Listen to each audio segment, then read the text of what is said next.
Carl here from Brrraaains Head-Banging Life, gbhblofficial for short, and it's horror movie review time. Pinocchio's Revenge is an odd film, in that it seems like a little more than you're on another Child's Play, chucky, low-effort horror ripoff, but actually delivers something more akin to a psychological thriller, which does make it a better film, even if it's got some glaring flaws.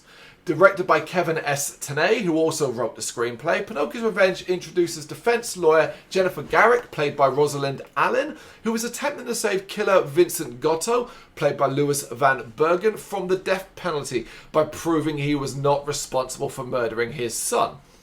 It's a tough task, as not only has Gotto admitted to the crime, he was caught burying his dead son alongside the boy's favourite puppet.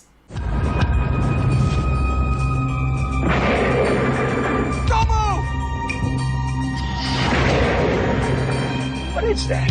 What the hell have we got here, huh? There we go, there's how we get into our story. Because that piece of evidence is given to Jennifer to study for any potential clues, I don't know, clues that she could use to prove her client's innocence, so she naturally takes it home, where her daughter Zoe, played by Brittany Alice Smith, mistakes it for a birthday present, names it Pinocchio, and becomes very attached to it. Now, her daughter has been given something she was never meant to have. Sorry, she spotted it before I could get it wrapped. Of course, you can kind of see where this is going as various dangerous incidents start to occur and people close to Jennifer and Zoe get hurt, which the child is quick to blame on the puppet. Naturally, no one believes Zoe as she's been struggling to deal with the many changes in her life and is constantly worried that her mother is going to abandon her. Now this is where things get interesting, because it seems fairly obvious to the viewer that Pinocchio is to blame, especially for those familiar with Child's Play. However, the film never actually shows that the puppet is alive right up to the very end, leaving it unclear if it is the puppet or Zoe to blame for the incident that occurred. It is this aspect of the film that makes the story more engaging, even though it does make for a slower and less action-packed horror experience. As Pinocchio's Revenge tries hard to keep the viewer guessing, it means a lot of other aspects suffer. One such area is characters, not just dealing out familiar trope after familiar trope, but often enhancing aspects to the point of stupidity, absurdity. Perhaps the worst character is Jennifer, who is in complete denial about everything. Not just the antics of her daughter, but the cases she has to defend. She's obsessed with proving the innocence of a man who confessed to the killing, that she regularly palms her daughter off to a babysitter and her boyfriend, David, played by Todd Allen. And you kind of like no wonder why the kid feels like her mother is being taken away from her. She's constantly just like, yeah, I've got to go prove that this man who says he killed her son didn't kill his son.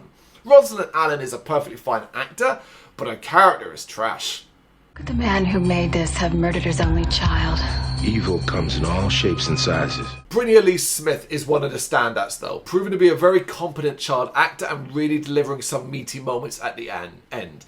However, when it comes to secondary characters, there are some really wooden, pun intended, performances. Notably the kids at Zoe's school, in particular a bully character. As for the actual wooden boy, the puppet looks fine until it starts to move around. Here it is mostly kept in the shadows, but even then it is quite clear that it's an actor in a costume. Weirdly, the voice comes from Dick Beals, a cartoon voice actor, which does take some getting used to, especially when he gets a little bit sweary. The power zone. Pinocchio can't hurt me. Give me life. What I have to do? Cut my strings. Perhaps the area that suffers the most in favour of the slower psychological pace is the horror aspects of the film. Putting it simply, there isn't much, exemplified by a scene where a kid gets flattened by a school bus and is pulled out from under it, perfectly fine aside from some dirt on her face. Now I'm not saying I want to see the kid splattered across the road, but maybe a quick shot of some blood would at least up the stakes a bit more? I don't know. These are notable flaws, but I still found myself warm to Pinocchio's Revenge, mainly because I expected nothing more than a low-effort Child's Play ripoff and got something different, and I think that certainly makes it a watch. It's a bit of a hidden gem from the 90s. What do you reckon? You got any thoughts on this one? You know what to do? Let me know in the comments. Thank you very much for watching. If you'd like to see more content like this, please consider hitting the subscribe button. It is gratefully appreciated.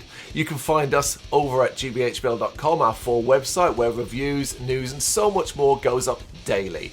We're also on all social media platforms: Facebook, Instagram, Twitter, Threads, at GBHBL. Just search for GBHBL and you will find us out there. We also have merchandise on sale. You can access the shop via the website.